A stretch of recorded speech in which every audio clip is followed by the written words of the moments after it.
Dense വേൾഡിലേക്ക് ഏവർക്കും സ്വാഗതം. ഇന്ന് ഗ്രീൻ ടീ ഉണ്ടാക്കുന്നത് എങ്ങനെയാണെന്നാണ് ഈ വീഡിയോ. വെയിറ്റ് ലോസിന് വളരെയധികം നല്ലൊരു ഔഷധമാണ് ശരിക്കും ഗ്രീൻ ടീ.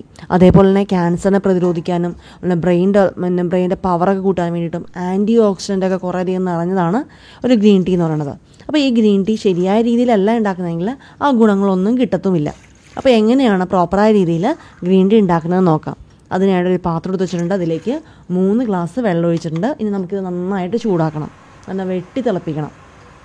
ഇപ്പോൾ വേനൽക്കാലമാണ്, വെള്ളത്തിനൊക്കെ കൂടുതൽ ആവശ്യമുണ്ട്. പക്ഷേ എങ്കിലും വെള്ളം തിളപ്പിച്ചതിന് ശേഷം മാത്രം കുടിക്കാനായിട്ട് ശ്രദ്ധിക്കുക. ഈ ഗ്രീൻ ടീയുടെ പ്രത്യേകത അത് തന്നെയാണ് കേട്ടോ. ഗ്രീൻ ടീക്ക് ആണെങ്കിൽ നല്ല തിളപ്പിച്ചതിന് ശേഷം നമ്മൾ ചേർക്കുന്നത്. അതുപോലെ അതിനാൽ തന്നെ രോഗപ്രതിരോധ ശേഷി നന്നായിട്ട് വർദ്ധിപ്പിക്കാനും ഗ്രീൻ ടീക്ക് സാധിക്കും. ഈ 3 ഗ്ലാസ് വെള്ളത്തിന് ഞങ്ങളുടെ 1 സ്പൂൺ ഗ്രീൻ ടീ ആണ് അതിൽ ചേർക്കുന്നത്. ഇപ്പോൾ തീ നേരത്തെ തന്നെ ഓഫ് ചെയ്തിട്ടുണ്ടായിരുന്നു. ഇനിയാണ് ഏറ്റവും ശ്രദ്ധിക്കേണ്ടത്, ഒരു അടപ്പ് കൊണ്ട് ഇത് അടച്ചു വയ്ക്കുക. 2 മുതൽ 3 മിനിറ്റ് വരെ എടുക്കും നന്നായിട്ടത് ആ ഗ്രീൻ ടീയിൽ നിന്ന് അതെല്ലാം ഇളകി നന്നായിട്ട് ആ വെള്ളത്തിലേക്ക് മിക്സ് ആവാനായിട്ട്. ഇപ്പോൾ ഒരു 3 മിനിറ്റ് കഴിഞ്ഞിട്ടുണ്ട്. നമുക്കിനി പാത്രം എടുത്ത് നോക്കാം. ഇതാ കണ്ടില്ലേ, ഈ ഒരു കളർ വേണം കിട്ടാനായിട്ട്. ഇതിപ്പോൾ തന്നെ വേറൊരു കപ്പിലേക്ക് അരിച്ചൊഴിച്ച് മാറ്റി വയ്ക്കണം. ഒരിക്കലും ആ പാത്രത്തിൽ തന്നെ, നമ്മൾ ഉണ്ടാക്കിയ പാത്രത്തിൽ തന്നെ വെക്കരുത്. അല്ലെങ്കിൽ നമ്മൾ എടുക്കുന്ന ഗ്ലാസ്സിലേക്ക് മാറ്റിയാലും മതി.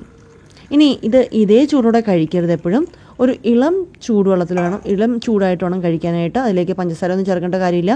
വേണമെങ്കിൽ നിങ്ങൾക്ക് നാരങ്ങ പിഴിഞ്ഞൊഴിക്കാം. അപ്പോൾ നിങ്ങൾക്കിത് ഇഷ്ടപ്പെട്ടെന്ന് വിചാരിക്കുന്നു. ഇഷ്ടപ്പെട്ടു കഴിഞ്ഞാൽ ലൈക്ക് ചെയ്യാനും ഷെയർ ചെയ്യാനും മറക്കരുത്.